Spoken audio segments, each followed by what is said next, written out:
Hello दोस्तों, नमस्कार। मैं आप लोगों का हार्दिक अभिनंदन करता हूँ अपने trader buy stock market YouTube channel में। चलिए शुरू करते हैं।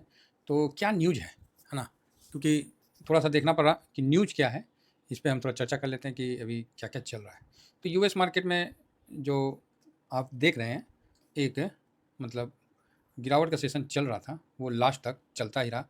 पूरे दिन की तेज़ी को यूएस मार्केट ने ख़त्म किया, जो कि 46,700 पे आसपास था, है ना? तो और वहाँ से मोटा-मोटी 400 पॉइंट, सवा 400 पॉइंट नीचे आके क्लोज हुआ। तो ऐसा क्या हो गया?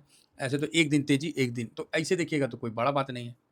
ऐसे देखिएगा तो कोई बड़ा बात नहीं है। तो नैस्डैक भी 180 पॉइंट और आगे देखिएगा तो मतलब एस&पी 500 वो भी आपको माइनस है और फैंग इंडेक्स भी यहाँ माइनस है। तो अब भाई क्या बात हो गई भाई? क्यों गिर गया? हैं? ऐसे तो 200-250 पॉइंट गिर गया तो कारण तो जानना ना पड़ेगा। ऐसे कौन चीज़ हो गया कि धड़ाम, धड़ाम, धड़ाम? चलिए आगे बढ़ते हैं। तो ये कोई मतलब वैसा नहीं है, मतलब क्या बोलें, एक ट्रेडर है जो ट्रेड कर रहा है, उसको जब बताया जाता है कि मुँह खोलो तो खोल देता है। हैं? अगला का कमाई हो जाता है तो और क्या चाहिए?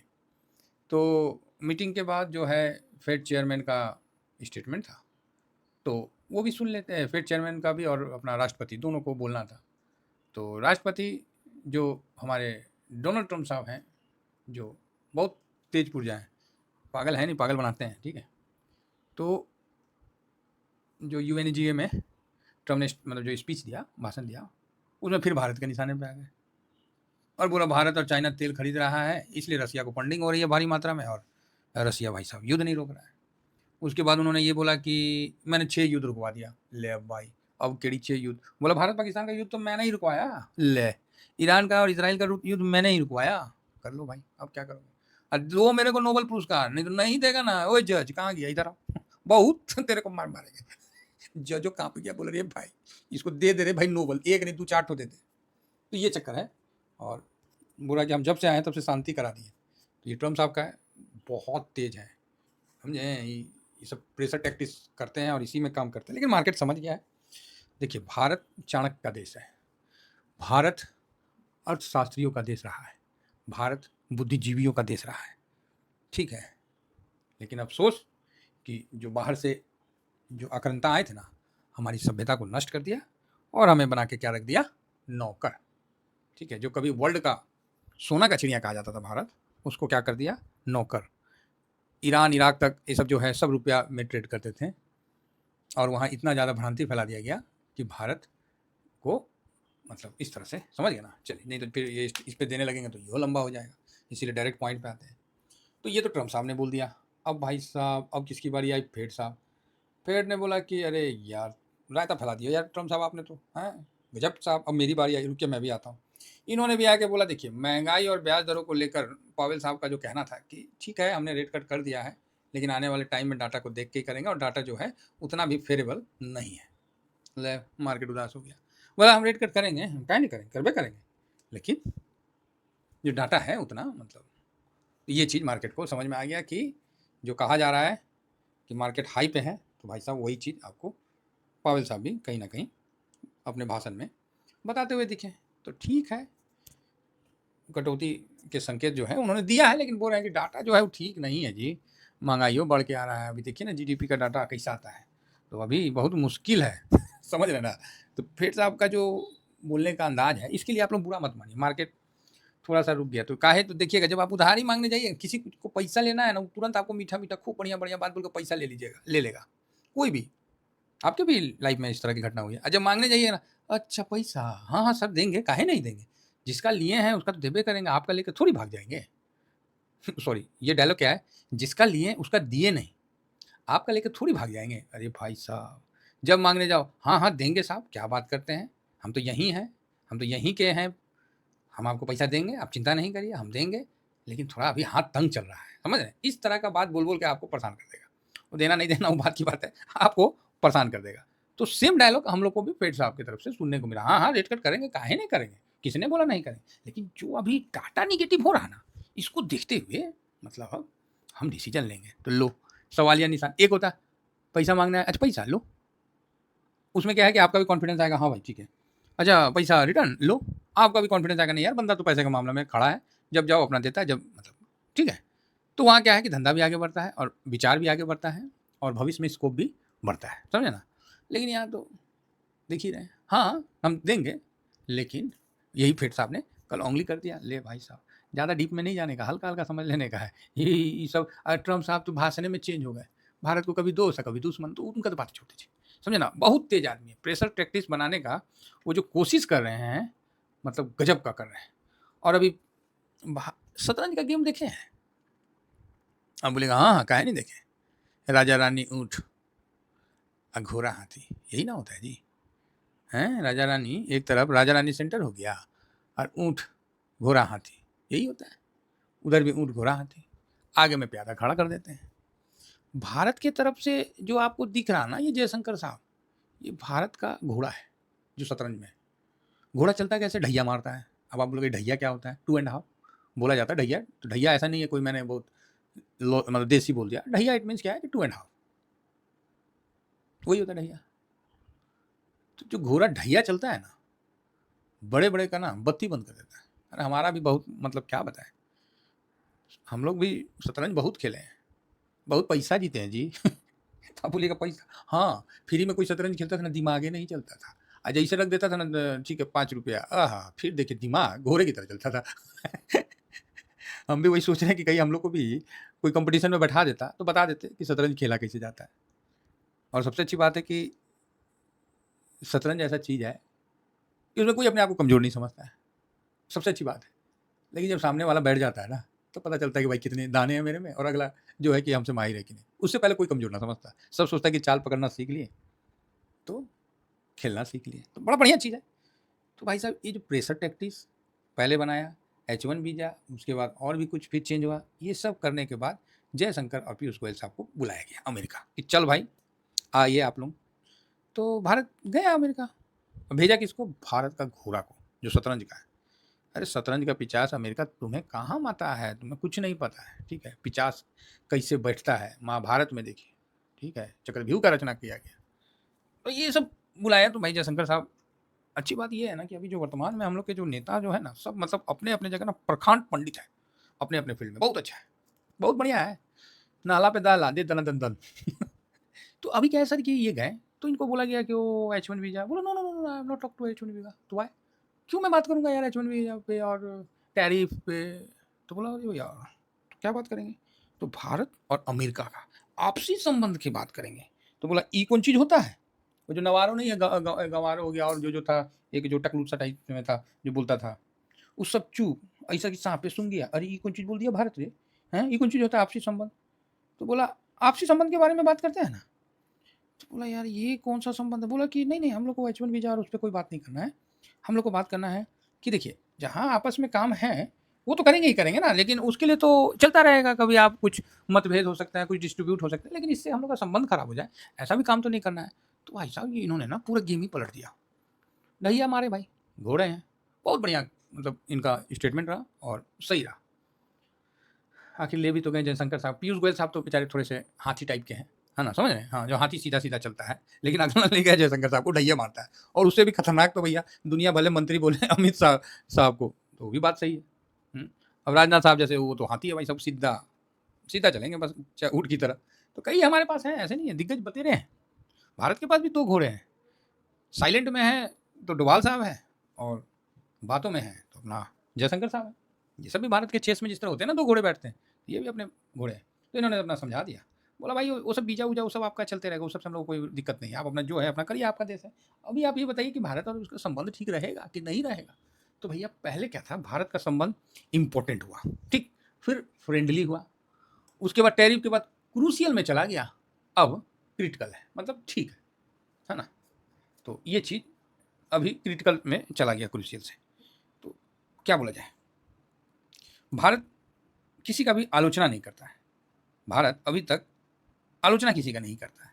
और भारत को कोई क्रिटिकल में रख दे तो कौन चीज़ है, शतरंज में खेल में ना कोई भांगड़ा डांस करके शतरंज नहीं खेल सकता है। वहाँ जो बैठेगा ना, हाँ उसके दिमाग में भी भांगड़ा नहीं होना चाहिए, उछल कूद शांत जितना रहेगा। गेम देखे होंगे, एक को आदमी कुछ बोलबे नहीं करता, आधा घंटा हो जाता है। तो सेम चीज़ हम आपको बता रहे हैं कि अच्छा रहेगा। और भारत इसमें भी अमेरिका को आज क्या बोलते हैं मात देना, तो क्या बोला जाए, मतलब काफ़ी सरप्राइज़ कर दिया, तो ये भी एक अच्छी बात है। तो अब आप बोलोगे तो सर फिर इससे इंडिया का, अरे इंडिया का क्या है, कॉन्फिडेंस बढ़ता है, जब कॉन्फिडेंस रहेगा तभी ना आप आगे बढ़िएगा। नहीं तो एफआईएस तो छोड़ रहे हैं, इतना बेच रहे हैं, फिर भी आप वहीं का वहीं डटे हुए हैं और धीरे-धीरे और ऊपर आ रहे हैं और पूछ रहे हैं और बेचना है क्या? अरे गज़ब हाल है यार। समझ रहे हैं? अब आइए थोड़ा पॉजिटिव बात पे।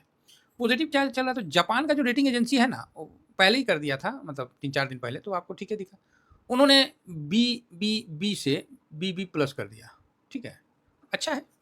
तो वहाँ का रेटिंग एजेंसी भारत का जो है ग्रोथ को लेके उसको प्लस किया गया, तो इससे क्या है कि स्टेबल लुक मतलब आता है।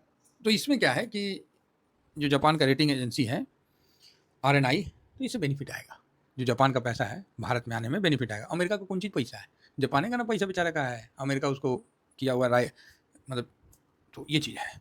अगेन उसके आगे चलते हैं तो जीएसटी तो कमाल कर दिया भाई, 30 नहीं 35 साल का रिकॉर्ड तोड़ दिया, ये भी एक अच्छा बात है। देखिए हम बोले थे ना कि ट्रम्प साहब ही जानबूझ के अपने तरफ खींचे हुए हैं न्यूज़ को, कई चक्कर होता है, पैसा लग जाता है और उसके बाद न्यूज़ और उसके बाद सब बोलता है। और ट्रम्प साहब तो ट्रेडर आदमी है, चाहे अमेरिका का मार्केट हो, तो इत्तेफाक से लगता है उनका ध्यान अमेरिका की तरफ चला गया है, तो अभी वहाँ का वाट लगाएंगे। चलो जी ठीक है, तो 35 साल का रिकॉर्ड भाई साहब टूट चुका है, ज़बरदस्त सेलिंग हुआ, ज़बरदस्त, ठीक है। टाटा मोटर सेल 10,000 कार, ओ भाई, Maruti, Hyundai sale, first day में जो हुआ है गजब। ताई तो यहाँ लग रहा है कि एंजल क्या जिंगल बेल क्या होता है वो हो गई है जी। हैं, ताई तो एकदम लग रहा है कि सेंटा क्लॉज हो गई है। चलो बढ़िया है, अच्छा है। तो कुल मिला के ठीक है और बढ़िया है। तो आज पहला दिन जीएसटी तबातोड़ सेलिंग किया है, बहुत सुंदर सेलिंग किया है ना, तो अच्छा है। तो इन सब का इम्पैक्ट अपने मार्केट पे आएगा, श्योर आएगा, इसका कोई भी मतलब ये नहीं है।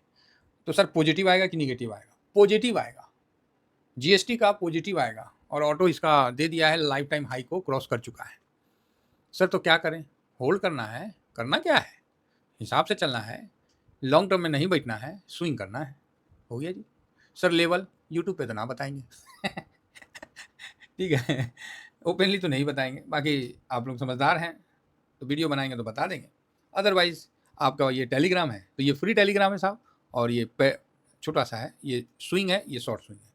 शॉर्ट स्विंग सब आदमी ज्वाइन मत करिए, समझिए ना, ये थोड़ा प्रीमियम वाला है। तो स्विंग तो सर हर किसी के पास होना चाहिए, मतलब सबके पास, क्योंकि इसमें डिस्कशन करते हैं ड्यूरिंग मार्केट में। मैं कोई बाई सेल का रिकमेंडेशन नहीं देता हूँ, जो करता हूँ वो बता देता हूँ कि हाँ भाई आज SIP की है, 2,000 का करता हूँ वो भी बता देता हूँ, 2 लाख का करता हूँ वो भी बता देता हूँ, जो भी है आप लोगों के सामने रख देता हूँ।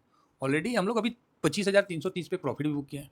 तो ये है, तो कुल मिला के जो न्यूज़ है ना वो बराबर चल रहा है, लेकिन कोई भी न्यूज़ जो है शुरू ट्रम्प साहब से हो रहा है, ख़त्म भी ट्रम्प साहब पे हो रहा है, तो ठीक है उनका प्रॉब्लम है, हम लोग इग्नोर करेंगे। लेकिन अभी जयशंकर साहब वगैरह गए थे इसलिए थोड़ा सा फोकस में आ गया, नहीं तो मैं तो इग्नोर ही कर देना था।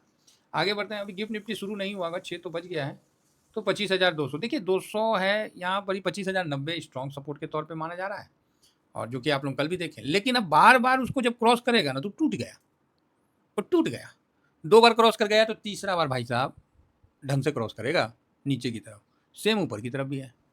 एक बार तो तोड़ दिया, अगर आज भी तोड़ देता है तब तो भाई साहब गलत हो गया, फिर हम नीचे चलेंगे और जो लेवल है उसी में हम लोग घूमते रहेंगे जब तक मार्केट घुमा रहा है। FIS की बाइंग जो है वो नहीं आ रही है, उसका सबसे बड़ा रीज़न है कि रुपया साहब बहुत कमज़ोर हो गया है, समझ रहे ना। तो ये जो है काफ़ी निगेटिव इम्पैक्ट डाला है। बताइए 88.80, तो 85 था उस समय, हम लोग बोल रहे थे कि मतलब 88 जाएगा और 90 तक, भाई ये तो 88 को क्रॉस करके 90 तक निकल गया। एक तरह से ठीक है, जो हो सकता है कि ट्रेड डिफिशिएंसी को कवर करने के लिए, मतलब ट्रेड डिफिशिएंसी नहीं, जो टैरिफ का इम्पैक्ट हुआ है उसको कम करने के लिए भी ये किया जा रहा है, जो मांग था कि सर हमारा रुपया को थोड़ा कमज़ोर किया जाए। कमज़ोर मतलब डॉलर के मुकाबला, इससे कौन चीज़ है। तो आप बोलोगे सर तो डॉलर ही तो मेन है, तो मेन तो है, वो बात तो है, और लेकिन साथ में ब्रिक्स में एक बड़ा चेंजिंग आ रहा है। अब आप बोलिएगा अब ब्रिक्स कौन चीज़ कर दिया, हाँ ब्रिक्स का जो न्यू करेंसी है वो काफ़ी मतलब अच्छा, मतलब उसमें भारत बहुत बड़ा रोल निभाने लगा। देखिए भारत भी अब तीसरे नंबर पे आ रहा है ना, तो वो अपना रोल निभा रहा है। तो ब्रिक्स मुद्रा बनाम डॉलर, भारतीय MSME जो है, MSME वो मैक्सिमम, बहुत MSME ऐसे हैं जो उस देश के करेंसी में और इंडिया रुपीज़ में काम करें, इसलिए इससे क्या है डॉलर मुँह ताक रहा है। अमेरिका को यूक्रेन में युद्ध नहीं रुकवाना, भाड़ में गया यूक्रेन, उसको कोई मतलब नहीं, आग लगा दो यूक्रेन में, उसको कख फर्क नहीं पड़ता है। उसको फ़र्क सिर्फ इसलिए पड़ता है कि जो यूक्रेन में युद्ध हो रहा है वहाँ से तेल रसिया से लिया जा रहा है और उसका पेमेंट समझ गए ना? हाँ, किस में किया जा रहा है? जी, बिल्कुल। रसिया का तो एसेट को आपने ज़ब्त कर लिया पूरे यूरोपियन वाले ने, जिसका देश में जितना था दबोच लिया। रसिया छोड़ेगा, सूद के साथ लेगा, नहीं तो फिर लाठी दिया है। तो इंडिया भी उसके पूरे सपोर्ट में है, तो ये चीज़ है, इसको आप देख सकते हैं। तो रूस ने ब्रिक्स में जो डिजिटल मानचित्र नया लॉन्च किया, ये भी एक इम्पोर्टेंट है। साथ में ये जितने भी स्मॉल जो है ना, उसको रसिया शिफ्ट करने के लिए बात किया है। किसने? रसिया ने बोला है कि चीन और ब्रिक्स देशों में जो स्टार्टअप है, उसको रूस लाने का शिखर सम्मेलन जो भी हो रहा है, तो ठीक है। ये तो रसिया की तरफ से है। तो अब सर चाइना, चाइना की तरफ से, चाइना में हैंसेंग है और हैंसेंग में हमने प्रॉफिट बुक कर लिया है। इज़राइल चाइना के खिलाफ है क्योंकि चाइना ने चुनाव में मैनिपुलेट करने का मतलब वो हस्तक्षेप किया। देखिए आप इतना पहले तो आप जाते हैं, टेक्नोलॉजी बेचते हैं, बड़ा-बड़ा ख्वाब दिखाते हैं, रोड बनाते हैं, घर बनाते हैं, पता चला वो लोन जहाँ बनाए, उसके ऊपर वो लोन चढ़ा दिए कि भाई देखो हम रोड बनाए, इतना खर्चा हुआ तो ये तो हम आप ही से लेंगे। ले भाई ये कौन-सा खेला है? हम न्योता दिए थे कि आप आके हमारा घर बनाइए। वो भी लाठी दे रहा है। तो चाइना आज के डेट में सबको ब्लैकमेल ज़्यादा कर रहा है और दुनिया जो है इसके खिलाफ है। और अमेरिका सबसे ज़्यादा है। तो भारत को अमेरिका नहीं छोड़ सकता है, ठीक है। हालांकि बांग्लादेश में काफ़ी तेज़ी से वो एयरपोर्ट वगैरह कर रहा है निर्माण। तो अब हमें देखिए इंडिया का कैसे उसको रोकने में सक्षम होता है। बाकी चाइना भी कर रहा था, तो चाइना का इंडिया ने अच्छा रोका है ना। कई जगह चाहे म्यांमार को, चाहे हाँ वही बर्मा हो या म्यांमार, तो कई जगह रोक दिया है काफ़ी अच्छा था, ठीक है। और चाइना मतलब बहुत बुरी तरह से गड़बड़ा रहा है। चीन ने गाजा में व्यापक विराम युद्ध विराम का आग्रह किया था, तो फिलिस्तीन को मान्यता देने का आह्वान किया था। तो इजराइल का आपको पता ही है कि इजराइल इसके पीछे पड़ गया कि भाई देख रहा है कि जो चाइना है वो चुनाव में हस्तक्षेप कर रहा है। वेनेजुला वेनेजुला था ना जी, हाँ, उसके जो मतलब पूर्व राष्ट्रपति थे, जो चाइना ने हस्तक्षेप करके, हाँ, वेनेजुला में धोखाधड़ी जो 24 में हुआ था, तो उसमें क्या किया था कि उसने धोखाधड़ी से चुनाव को हस्तक्षेप किया और चुनाव को प्रभावित किया। इस बात को उसने जाके किसको बोल दिया? डोनाल्ड ट्रंप को। और डोनाल्ड ट्रंप को मिल गया मौका अपने आप को सच साबित करने का, क्योंकि बाइडेन जब जीते थे तो डोनाल्ड ट्रंप यही बोल रहे थे कि भाई ये चीज़ चुनाव में ईवीएम के माध्यम से हेरफेर हुआ है। तो ये बात रहा, तो अब देखिए क्या होता है, समझ गए ना। तो अब डोनाल्ड ट्रंप और वेनेजुला दोनों मतलब एक हो गए हैं चाइना के खिलाफ, तो एक मोर्चा चाइना का और खुल गया है। तो काफ़ी सारे चाइना के प्रति निगेटिव है, इसलिए हमने पहले ही बोला कि भैया हमें भी तुम पे भरोसा नहीं है, सीधी बात। इसीलिए हमने प्रॉफिट बुक कर लिया था। अभी 5 कितना था, 17 पे किए थे ना, तो इस जगह प्रॉफिट बुक कर लिया। उस जगह से अभी ऐसा नहीं है कि 1-2% भाग लिया, कहीं नहीं भागा है। जहाँ बुक किए हैं वहीं किया। और सर क्या है ना, हम लोग को पहले बुक करना पड़ता है। नहीं करेंगे ना तो मेरे साथ जितने लोग जुड़े हुए हैं ना, वो फिर मन में उनका रहेगा, सर आप तो गलत बोल रहे हैं, अभी तो भाग रहा है। ठीक है, भाग रहा है, भागने दो, हम लोग क्या मतलब, डिसिप्लिन में अपना बुक कर लिए। तो आप भी इस चीज़ का आज ध्यान रखिएगा। आप चाइना के लिए सेंटीमेंट अच्छा नहीं है, तो ये चीज़ बहुत ज़्यादा चाइना यहाँ से ग्रोथ नहीं दिखा सकता है। तो चलिए ओवरऑल जितना न्यूज़ अभी चल रहा था वो मैं आपके पास रख दिए, और इस न्यूज़ का यही मतलब निकला कि इंडिया अभी ठीक नहीं, बहुत अच्छी स्थिति में है, ठीक है। इसको भाई अब तीसरे थर्ड पोजीशन में पहुंच रहे हैं, तो स्वाभाविक है आपके पास चुनाव मतलब चुनौतियां तो आएगा, क्योंकि अमेरिका आपको अपने साँचा में ढालना चाह रहा है और भारत चाह रहा है कि उसका खुद का साँचा हो। बस यही युद्ध है, यही संघर्ष चल रहा है। Thank you very much. जय हिंद, जय भारत।